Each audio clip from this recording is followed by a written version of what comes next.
Pengungsi korban banjir di Terminal Kilometer 6 Banjarmasin yang menantikan kedatangan Menteri Koordinator Bidang Pembangunan Manusia dan Kebudayaan pada Rabu siang terpaksa gigit jari. Lantaran sang menteri batal menemui mereka karena harus kembali bertolak ke Jakarta.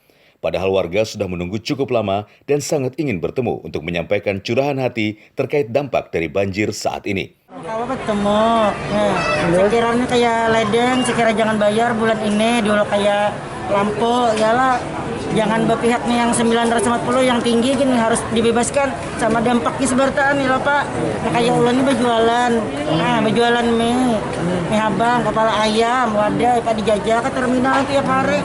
Nah kayak ini ada penghasilan lagi kalau. Pak Prasantian sebagai pengungsi di sini yang ingin mencurahkan unek-uneknya. Sedih, hai. Sedihnya kenapa? Anak ketemu, yalah anak anak curhat hitungannya.